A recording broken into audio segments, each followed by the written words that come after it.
on avait passé un petit peu vite, on va le revoir ici, certaines similitudes, mais pas toutes, qui existent en fait entre le récepteur à l'antigène sur les cellules T et le fragment FAB des immunoglobulines, avec notamment le fait que c'est structuré en domaines, avec une chaîne, avec un point disulfure à l'intérieur de chaque domaine. Un FAB, c'est monovalent, comme le récepteur TCR, c'est-à-dire ça attrape simplement un antigène.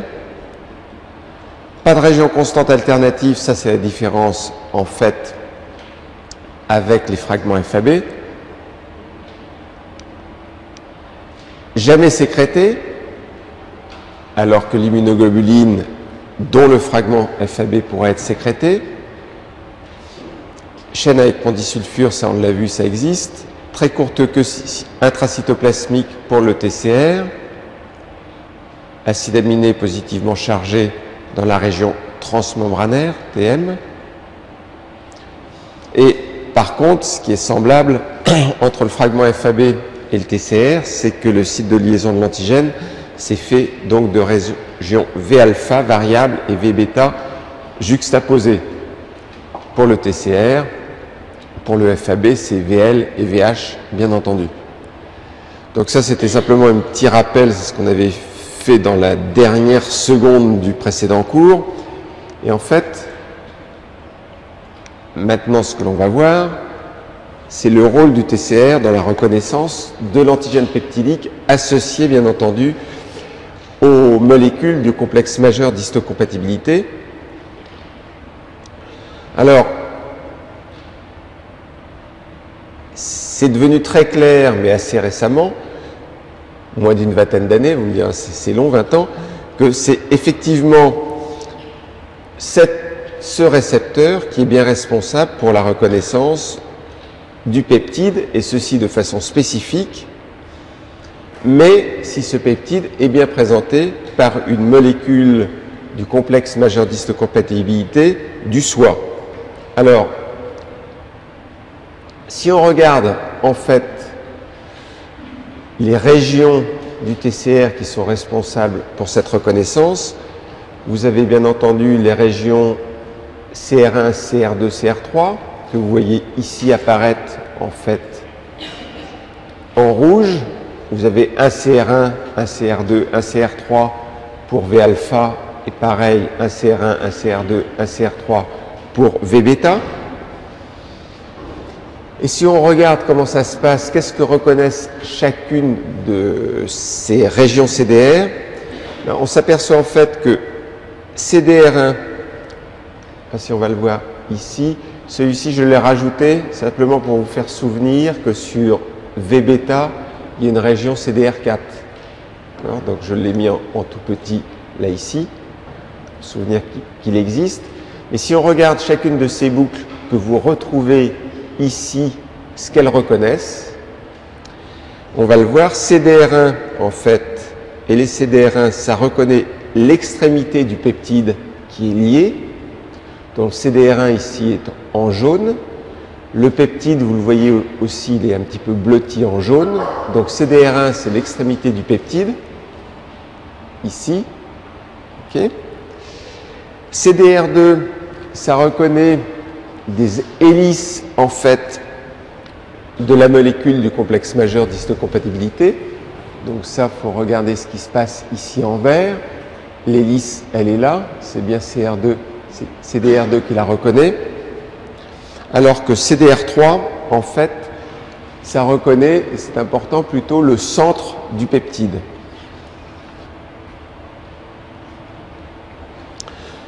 Le contact, en fait, entre ce récepteur et le peptide, je vous rappelle que ça ne touche que pratiquement 1 à 2 acides aminés du peptide. De toute façon, l'affinité du complexe, de ce récepteur, du récepteur en fait, pour le complexe peptide molécule du CMH, c'est une affinité qui est relativement faible. l'affinité, elle est aux alentours de 10 puissance, alors on peut la calculer en mole, 10 puissance moins 5 à 10 puissance moins 7, 10 puissance moins 5 à 10 puissance moins 7, c'est vraiment une basse affinité. Les hautes affinités, c'est 10 puissance 9, 10 puissance 11. Donc, si vous avez une faible affinité de ce récepteur pour le complexe, en fait, peptide, molécule du CMH, ça explique qu'il va bien vous falloir des molécules d'adhésion pour renforcer, en fait, la liaison entre la cellule T et la cellule présentatrice d'antigènes qui vous présente ce complexe peptide molécule de classe 1 ou de classe 2 du CMH. Donc, il va falloir ces molécules d'adhésion. Et en fait, ce que vous avez déjà vu, mais ce que vous allez revoir, je pense, ici, ça c'est pour vous rappeler qu'il y a simplement un acide aminé ou deux qui vont être reconnus par le TCR. Et en fait, ce que vous avez déjà vu plusieurs fois, c'est que le récepteur à l'antigène des cellules T, les molécules accessoires, elles vont en fait venir se mettre ensemble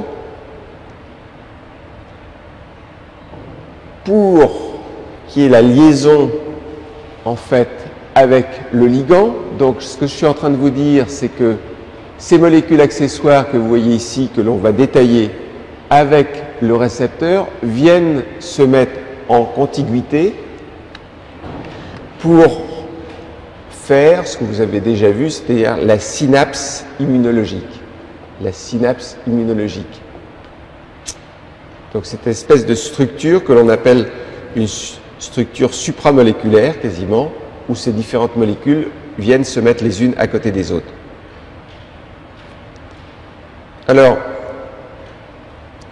vous vous souvenez que les deux chaînes en fait du récepteur, ce ne sont pas elles qui sont capables de faire la transduction du signal, et que la transduction du signal, ça se fait en fait grâce aux protéines CD3 et aux chaînes zeta, le tout constituant avec les deux chaînes du récepteur le complexe TCR. Alors, les voilà apparaître, CD3 et zeta. Alors vous voyez que CD3, autour du récepteur, il y a en fait deux chaînes, deux dimères CD3, un qui est constitué des chaînes epsilon gamma et l'autre des chaînes epsilon delta. Et ce que je vous avais rappelé, c'est qu'il ne fallait pas confondre ces deux chaînes en fait qui sont ici, notamment gamma et delta, ça n'a rien à voir avec ce qu'on verra un petit peu plus tard, c'est-à-dire il y a des récepteurs à l'antigène des cellules T qui sont faites non pas des chaînes ici alpha-bêta, mais qui sont faites de chaînes gamma-delta. Mais ce n'est pas celle-ci. Hein. Celle-ci, gamma-delta, c'est celles qui appartiennent aux molécules CD3.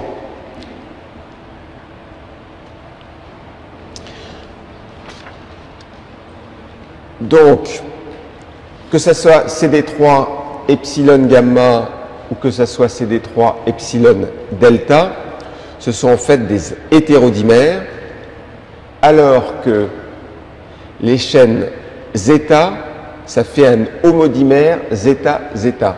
Donc finalement, cette structure associée qui va permettre la transduction du signal, c'est composé de 6 chaînes, epsilon gamma, zeta zeta, epsilon delta. Alors, pour qu'il y ait la transduction du signal, il faut bien entendu que toutes ces chaînes soient présentes pour que la transduction se fasse correctement. Petit détail qui a une importance qui ne va pas vous bouleverser votre existence, mais en fait la synthèse des hétérodimères epsilon gamma, epsilon delta et zeta zeta, ça se fait même avant l'expression des chaînes alpha et bêta du récepteur. C'est-à-dire votre cellule T, elle fabrique d'abord epsilon gamma, zeta zeta avant de fabriquer alpha bêta, avant de fabriquer le TCR. Alors,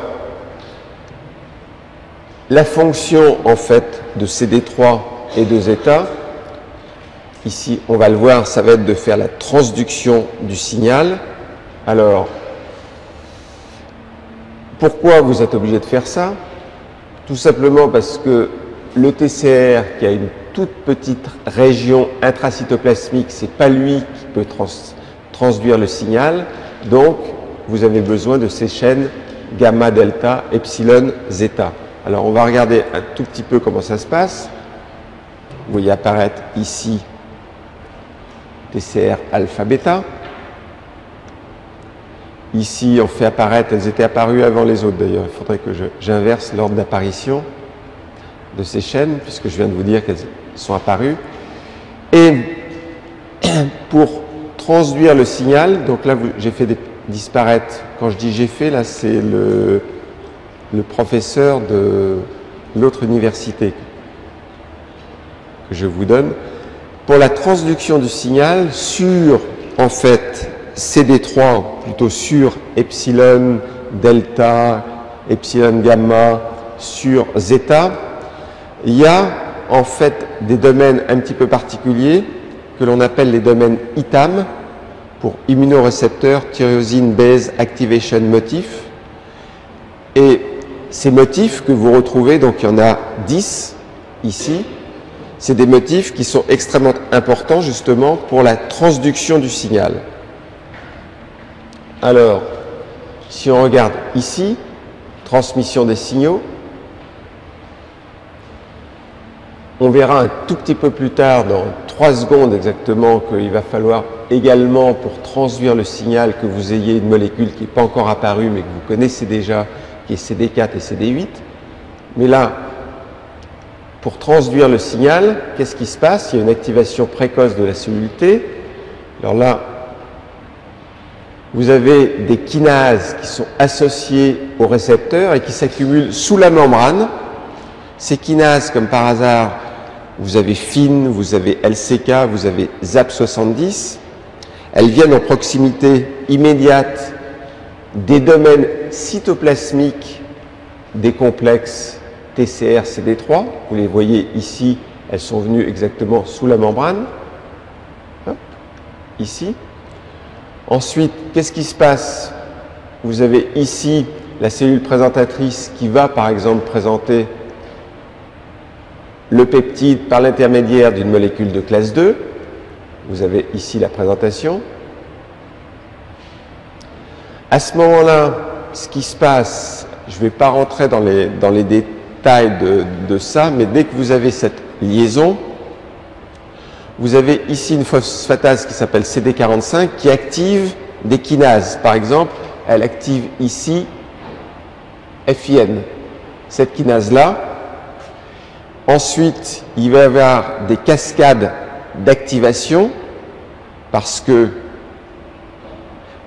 cette kinase FIN, elle va phosphoryler ces fameuses ITAM. Donc ici, vous les voyez, ça va phosphoryler ITAM.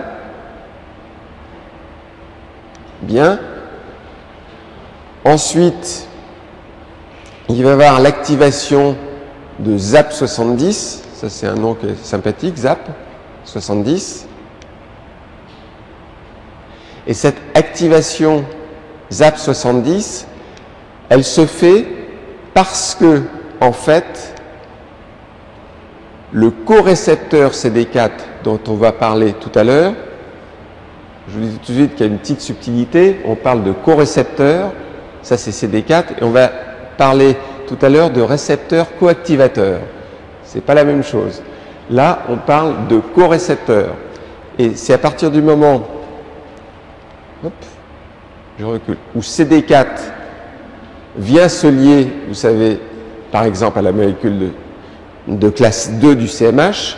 Si c'était une molécule de classe 1, ça serait CD8 qui viendrait se lier, mais le mécanisme, c'est la même chose. C'est parce que CD4 vient là qu'il y a phosphorylation et activation de ZAP70. Donc ensuite, il y a toute une cascade d'activation qui se produit dans la cellule, qui fait que votre cellule T va être activée. Donc si on repart, ce qu'il fallait savoir, c'est que, et les messages importants, c'est que sans CD3 et zeta, effectivement, il n'y a pas de motif ITAM.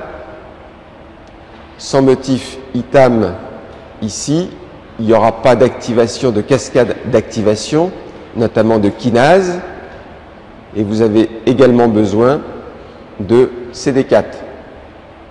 Hop. Voilà.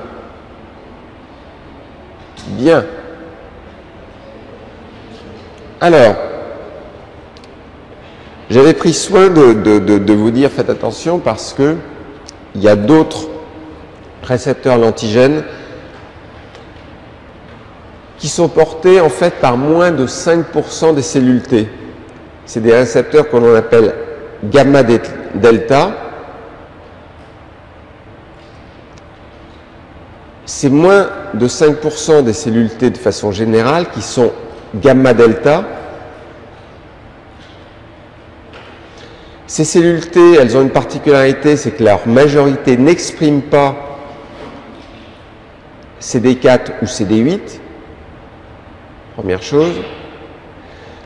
Mais la raison pour laquelle je vous en parle, c'est que ces cellules T gamma delta, elles représentent tout de même 10% des cellules T qui sont intraépithéliales au niveau de l'intestin. Donc, elles doivent avoir un rôle important puisque si vous vous donnez le mal d'avoir 10% de cellules T un petit peu particulières au niveau de l'intestin, alors, ces cellules T, elles reconnaissent l'antigène, mais il n'y a pas de restriction par le CMH.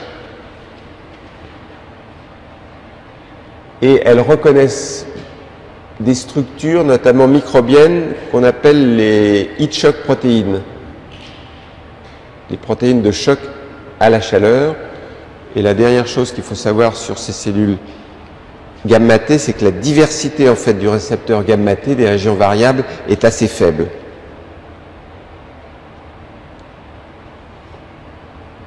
Donc ça c'est gamma T, 10% donc des cellules T au niveau de l'épithélium intestinal. Autre cellule un petit peu particulière dont on parle, c'est le récepteur à l'antigène de ces cellules un petit peu particulières qui sont les cellules NKT. Et ça, je vous rappelle, mais on en a déjà parlé, que ces cellules NKT, ça reconnaît des lipides qui sont présentés sur cellules en fait NKT par une molécule un petit peu particulière qui est la molécule CD1.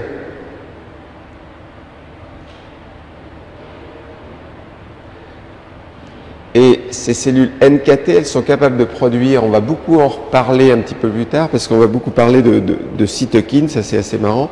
On va parler que ces cellules NKT, elles produisent IL4 et l'interféron gamma. Vous retenez ça.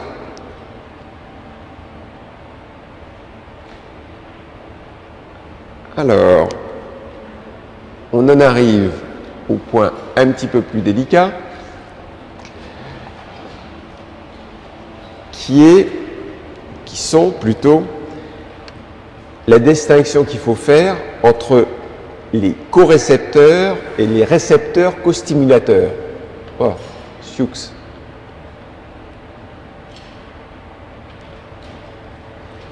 Alors, les corécepteurs, typiquement les molécules CD4 et CD8, c'est une catégorie en fait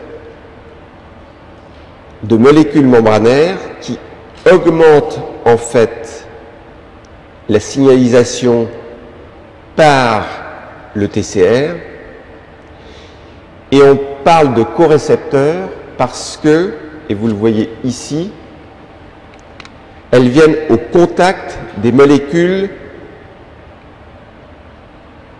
de classe 1 ou de classe 2 du complexe majeur d'histocompatibilité. Donc ils reconnaissent ces corécepteurs, en fait, le complexe peptide molécule du CMH. Alors, on les voit ici. Est-ce que je les ai entourés? Voilà, corécepteurs apparaissent ici. Donc c'est bien CD4 et CD8 qui viennent bien au contact, en fait, des molécules soit de classe 1, soit de classe 2. Si c'est vert ici, c'est une molécule présentatrice d'antigène. Si c'est jaune ici, c'est en fait une cellule cible. Bien, CD4, CD8 viennent ici au contact de la molécule de classe 2 ou de la molécule de classe 1. Donc viennent au contact bien du complexe peptide molécule de CMH. À côté de ça, vous avez des molécules qu'on appelle les récepteurs costimulateurs. Ces molécules délivrent bien également un signal qui va stimuler en fait les cellules T, mais c'est des molécules qui ne viennent pas au contact en fait du complexe peptide molécule de classe 1 ou de classe 2 du CMH. Donc ça, on va en voir un exemple. Voilà des récepteurs costimulateurs et typiquement des molécules extrêmement importantes. Vous allez voir que ça ce que je vous dis là, ça a des conséquences pratiques. Derrière tout ça, il y a des médicaments. On va en parler tout de suite. Donc là, vous avez des récepteurs costimulateurs et d'emblée, parmi les récepteurs costimulateurs, vous voyez des molécules qui sont extrêmement importantes, qui sont les molécules CD28.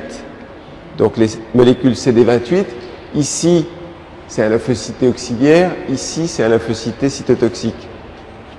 Je l'aime bien cette diapositive-là.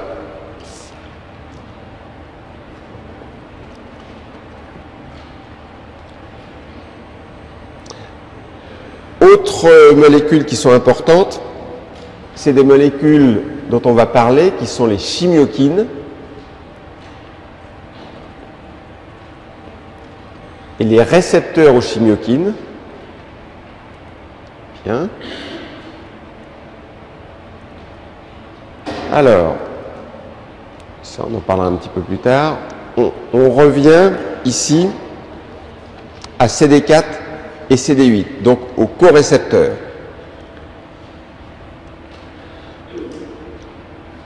On les voit à nouveau ici. Ça, vous l'avez déjà vu une première fois, c'est les régions de contact, soit de CD4 ici, dans le domaine β2 de la molécule de classe 2, soit le corécepteur CD8 qui vient au contact du domaine alpha 3 de la molécule de classe 1 du CMH. Ça, vous l'avez déjà vu. Ce que vous avez vu également, c'est que ces molécules qui viennent au contact augmentent considérablement, en fait, l'activation du TCR. Je vous rappelle que CD4 et CD8, ça peut augmenter d'environ 100 fois la sensibilité des cellules T pour le même complexe peptide molécule du CMH. Donc, grâce à ces molécules CD4 et CD8, vous allez augmenter de 100 fois la sensibilité. Alors, vous avez ici la structure de ces molécules CD4 et CD8. CD4, c'est visiblement un monomère. Très bien. CD8, c'est un hétérodimère. Si vous avez ces boucles, c'est que vous avez à nouveau des structures qui sont semblables au domaine des immunoglobulines.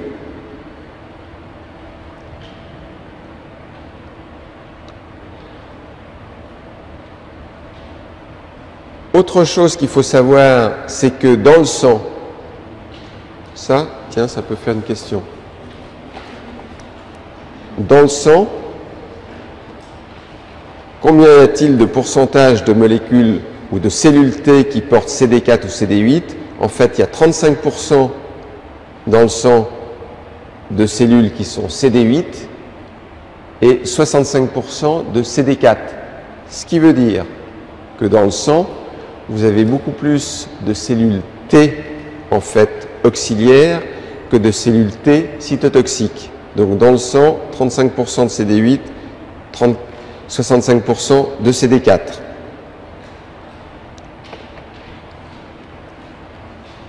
Bien. Ça, on l'a déjà vu, l'activation des cellules T, ça augmente de 100 fois la sensibilité de la cellule T.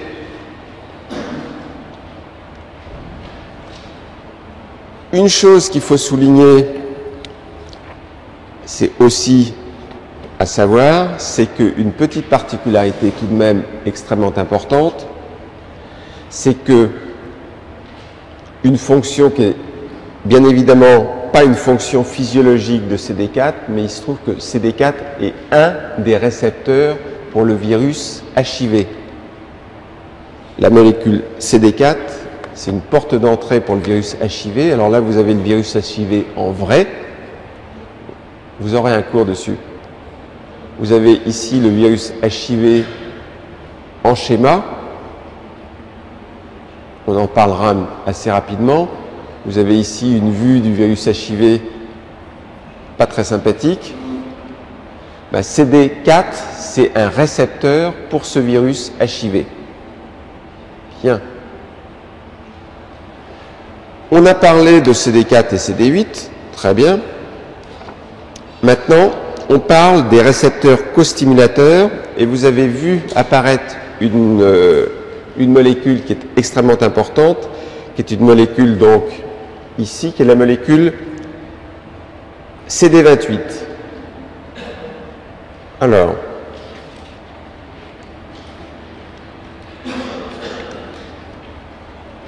vous vous rappelez une chose, c'est que pour qu'un lymphocyte T, d'ailleurs comme un lymphocyte B, soit stimulé, il lui faut en fait deux signaux.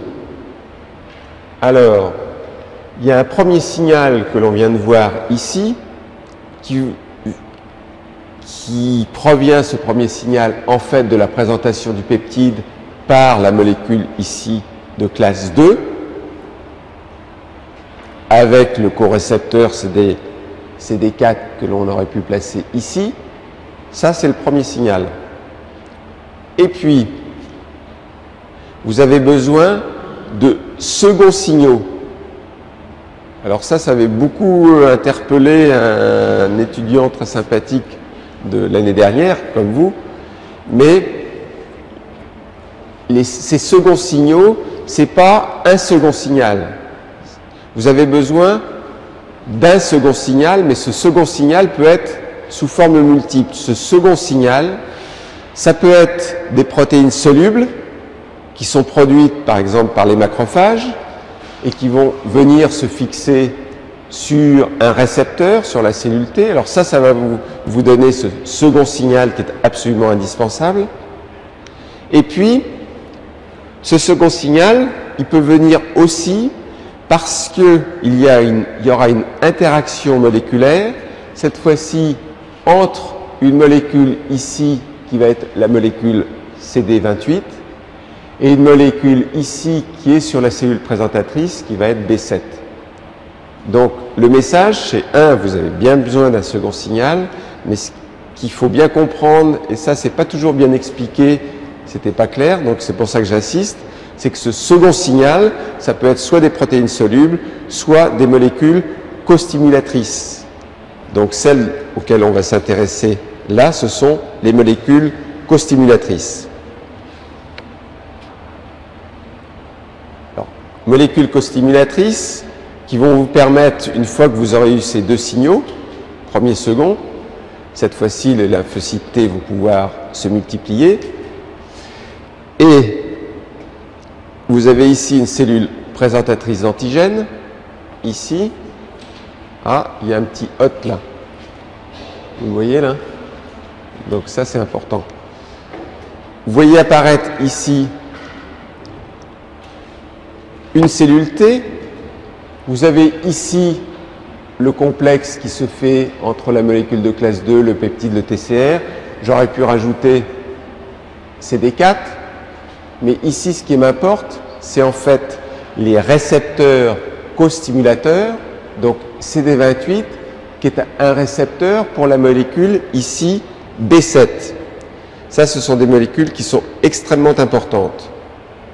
Alors, il y a une chose qui se passe, on va voir ici, c'est que lorsque CD28 se lie à B7, ça vous donne des co-stimulations, donc un second signal.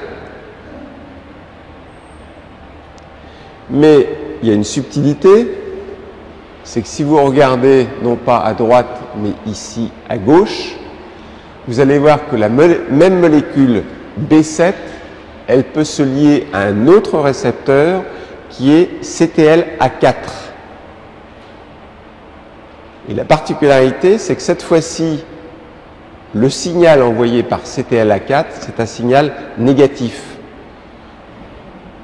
Donc, avec le même ligand, qui est B7, vous pouvez avoir soit une activation, soit, au contraire, une désactivation de la cellule T. Alors, CD28, c'est une molécule importante, récepteur costimulateur. On la trouve sur 90% des cellules T CD4+, et sur 50% des cellules T CD8+.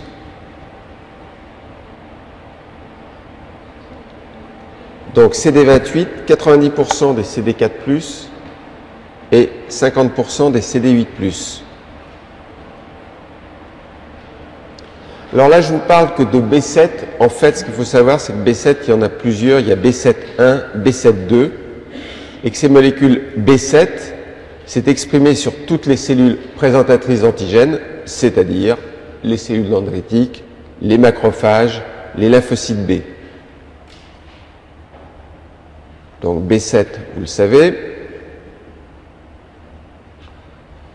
Alors, pour tout ça, ce n'est pas uniquement des petits schémas avec lesquels on s'amuse, parce qu'on va rentrer maintenant dans la vraie vie. Alors la vraie vie, ça se passe dans cet hôpital-là, voilà, Northwood Park and St. Mark's Hospital, pour lequel ils ont voulu tester en fait ce qu'on appelle un super agoniste. Ce super agoniste, c'est une molécule, ici vous avez ici, donc ça c'était simplement pour vous rappeler que vous pouviez avoir un signal qui active ou un signal qui freine. On oublie ça. Et on va venir en fait avec un anticorps, le fameux TGN 4612. D'accord ? C'est un anticorps qui était en fait commercialisé par une firme qui s'appelle T-Género, TGN, T-Género. Donc, vous testez ce super agoniste chez des volontaires sains. Donc, un anticorps, on va voir si vraiment l'idée, c'était de stimuler en fait CD28, puisque c'est un récepteur co-stimulateur. Donc, qu'est-ce qui se passe chez les volontaires sains? Ça, pour stimuler, c'est sûr, vous avez stimulé. Là, vous voyez, c'est pas une croix, j'ai mis 3 flèches, 3 croix. Alors, on va rentrer dans la vraie vie. Et qu'est-ce qui s'est passé? Le titre, il est éloquent. Il y a eu une tempête de cytokines dans cet essai qui était un essai de phase 1 de cet anticorps, donc qui était un anticorps anti-CD28. Alors, une tempête de cytokines, qu'est-ce que ça fait? Si vous voyez ici, donc, il y a eu maux de tête, myalgie, nausée, diarrhée, érythème, vasodilatation, hypotension. Dans les 12 à 16 heures, je lis ça parce que vous voyez tous ces petits schémas en disant il s'amuse bien avec ces petits dessins, et puis qu'est-ce qu'il y a derrière? Vous voyez que faut pas jouer avec ces molécules-là. Ensuite, il y a eu chez ces volontaires sains un infiltrat pulmonaire, des atteintes pulmonaires, une insuffisance rénale, une coagulation intravasculaire disséminée. Donc, les volontaires, tous, ont failli disparaître de cette planète. Et ça a été quelque chose, ça a été un choc terrible dans les sociétés de biotechnologie, parce que ça a remis en question la façon dont, étaient conduits les essais cliniques sur les volontaires, et secondo, on savait déjà, mais là on l'a su encore plus, que à utiliser des anticorps monoclonaux dirigés contre des molécules de costimulation, lorsque l'on touchait de toute façon l'activation des cellules T, il fallait toujours être extrêmement prudent. Donc ça, c'était aussi pour vous rappeler qu'il y a la vraie vie derrière tous mes petits schémas. Alors, autre molécule dont on peut parler, c'est la molécule CD2. CD2, c'est une glycoprotéine qui est présente sur plus de 90% des cellules T matures. Vous la trouvez également sur les thymocytes et sur les cellules NK. Et la molécule CD2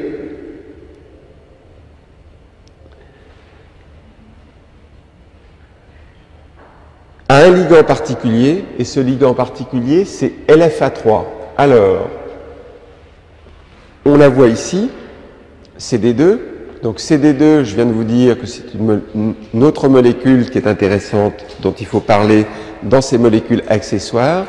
Et vous voyez au passage, ici, et c'est ça extrêmement simplifié, un certain nombre de molécules accessoires qui rentrent notamment dans l'interaction cellules présentatrices d'antigènes, lymphocytes auxiliaires.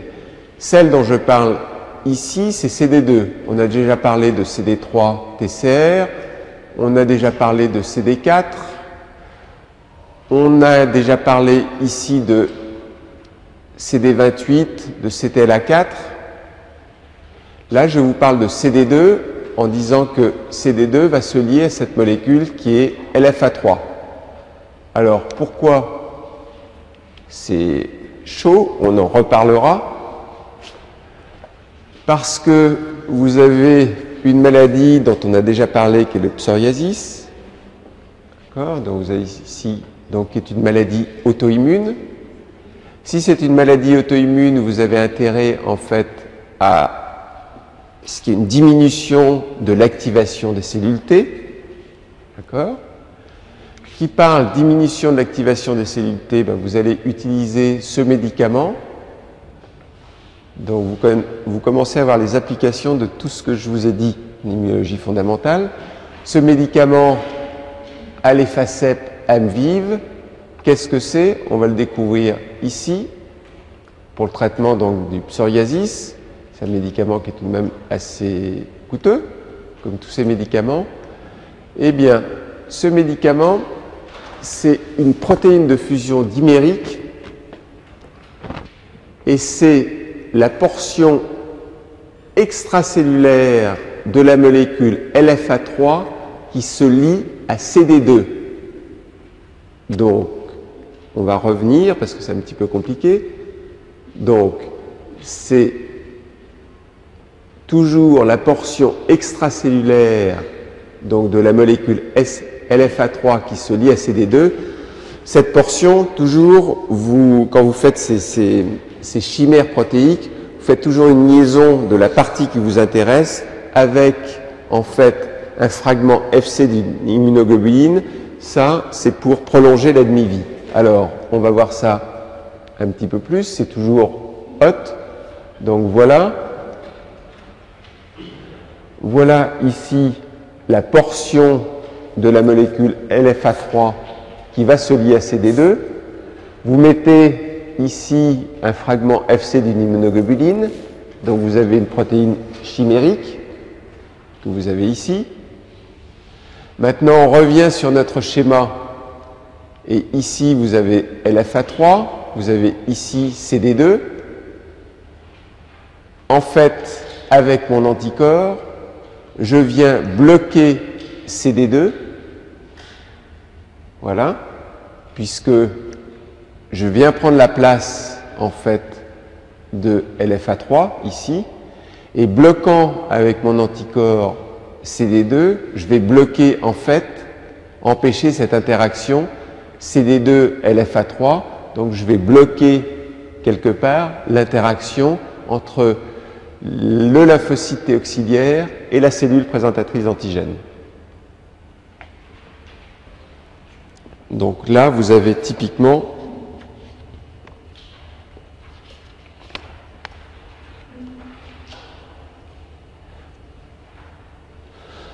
si vous regardez là, ici, toutes ces molécules accessoires, vous apercevez que, en fait, il y en a d'autres. Alors, on ne va pas parler de toutes les molécules accessoires, on va tout de même parler de deux qui sont importantes, ici,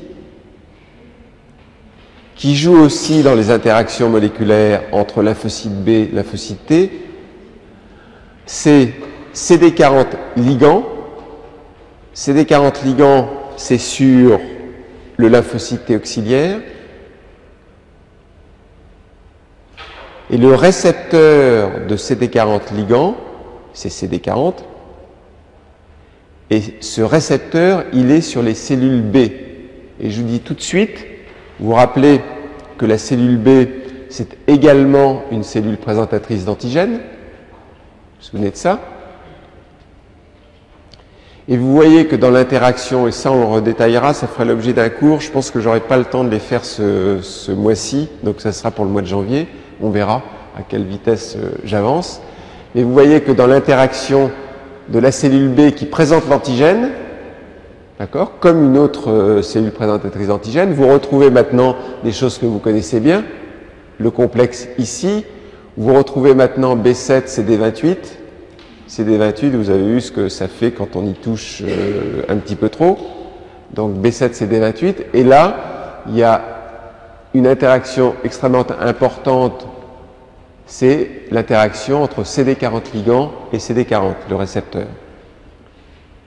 Donc on oublie toujours de temps en temps où est le récepteur et où est le ligand. Hein? D'accord? Là, le récepteur, il est ici, sur le T. Le ligand, il est sur le B. Là, c'est l'inverse. Le récepteur, il est sur le B et le ligand, il est sur le T. Autres molécules qui sont importantes également, puisque ça, c'est une interaction qui va permettre l'apoptose des cellules cibles.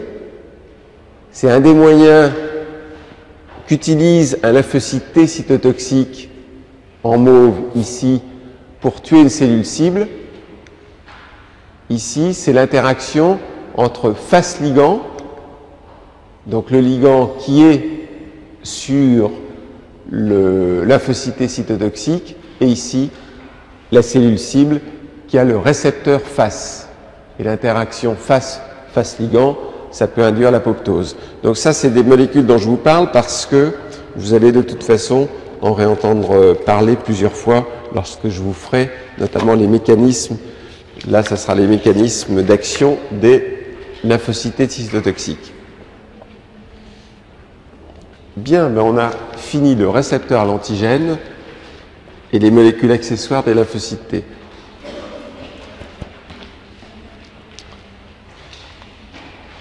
On va passer un temps certain sur quelque chose qui est tout aussi intéressant, moi je trouve, qui sont en fait les cytokines. Ouais. Bien. Alors, ça va, j'ai 10 minutes sur les cytokines. Alors, les cytokines.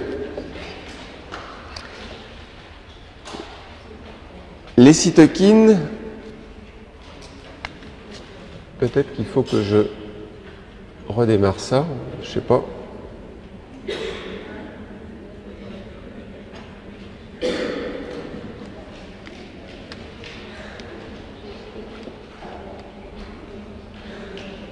Alors, les cytokines, qu'est-ce que sont ces molécules?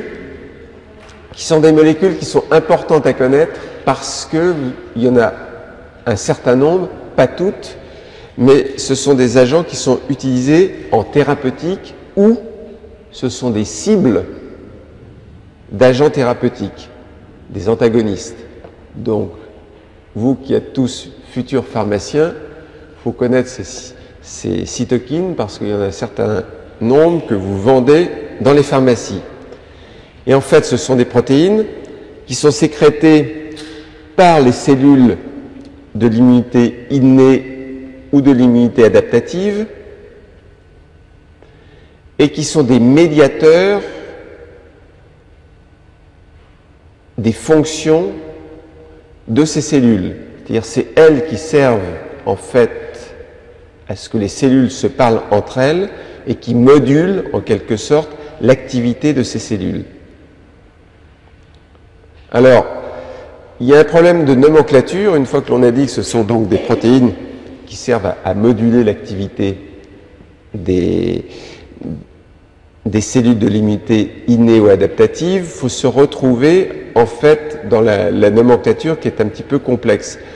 Au départ, on pensait qu'elles étaient produites, ou on appelait en tout cas, celles qui étaient produites par les cellules mononucléées des monokines. Et celles qui étaient produites par les lymphocytes, on les a appelées des lymphokines. Mais c'est devenu un peu compliqué parce qu'on s'est aperçu que les mêmes molécules pouvaient être produites à la fois par les lymphocytes et à la fois par les monocytes phagocytaires notamment. Donc on a pris le terme plus général de cytokine. Comme ça, cytokine cellule, ça ne vous précisait pas si c'était les monocytes ou si c'était les lymphocytes. Et puis, comme il y avait beaucoup tout de même de ces cytokines qui étaient produites par les leucocytes, on a appelé ça, et elles servaient beaucoup à ces leucocytes à se parler entre eux, on a appelé ça les interleukines.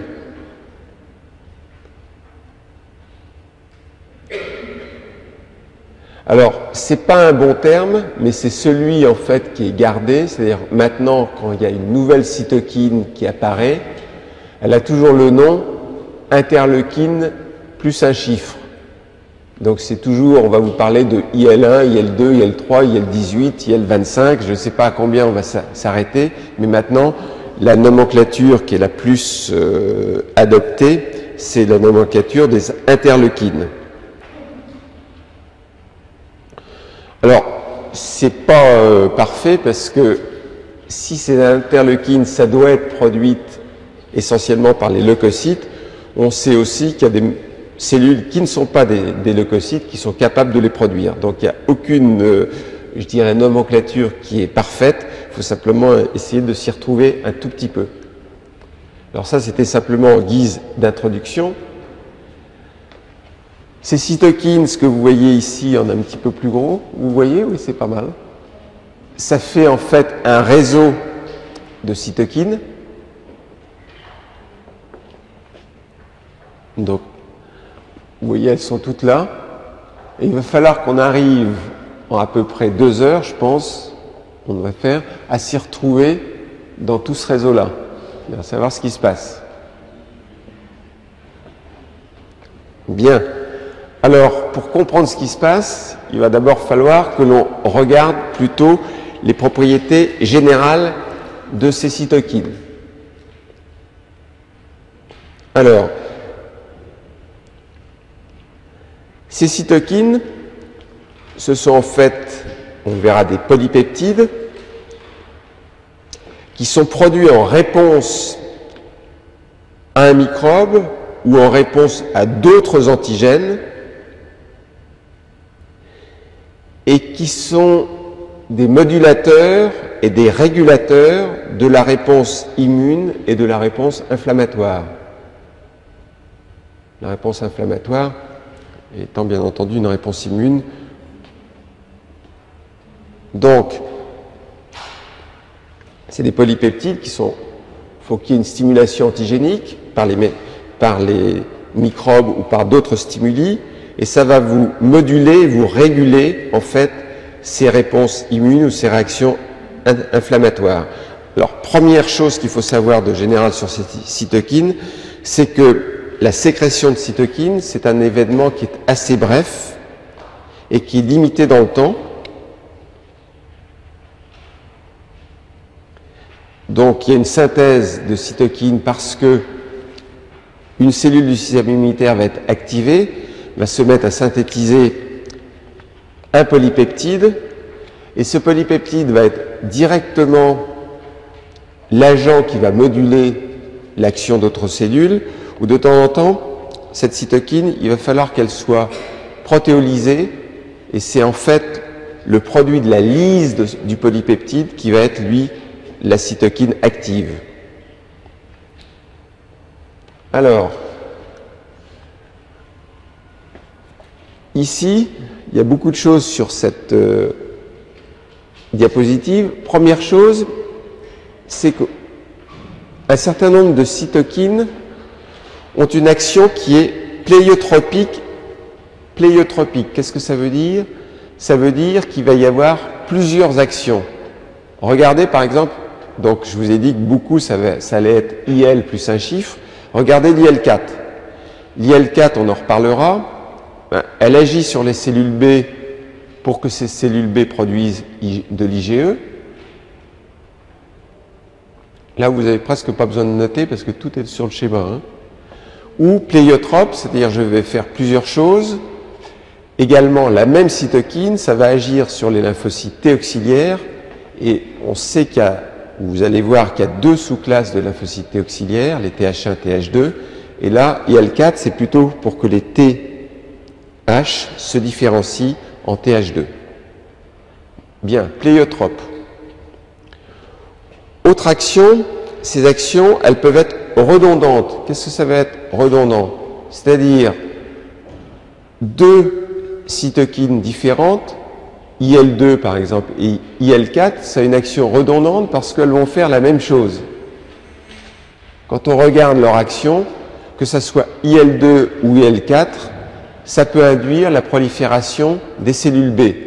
On avait déjà vu juste au-dessus que l'IL4, c'était bien ce qu'elle faisait, mais là, on s'aperçoit IL2 et IL4, ça induit la prolifération des cellules B. Autre chose qui est importante, c'est que les cytokines, très souvent, elles vont agir en synergie. Par exemple, vous voulez augmenter l'expression de molécules de classe 1 du CMH. Ça va vous permettre de présenter beaucoup plus de peptides.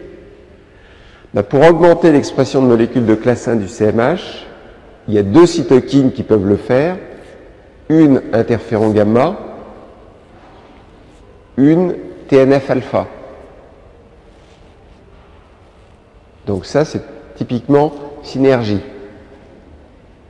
Ou au contraire, vous avez des cytokines qui vont avoir des actions antagonistes l'une par rapport à l'autre. Là, on vient de voir l'interféron gamma, ça active par exemple les macrophages. Vous aurez l'IL10 qui, elle, va inhiber l'action des macrophages.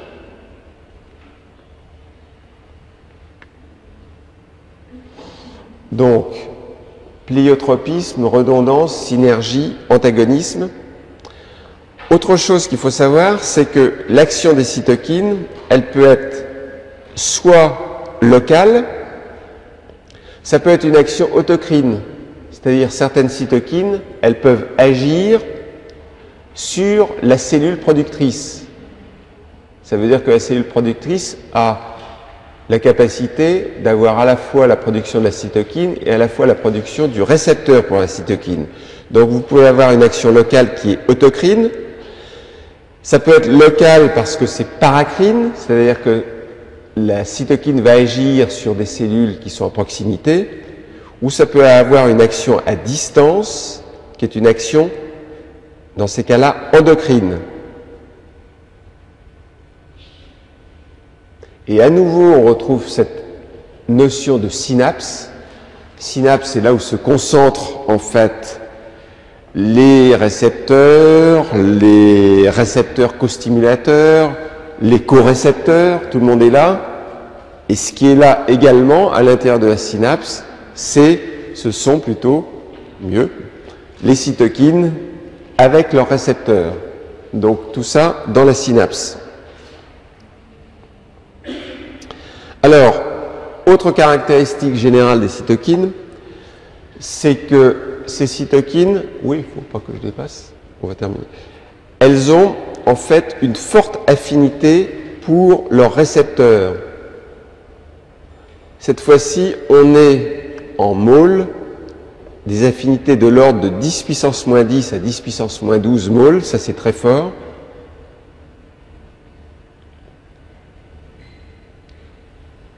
Alors que vous vous rappelez que l'affinité en fait du TCR pour le complexe antigène molécule de CMH, c'était 10 puissance 5 à 10 puissance 7.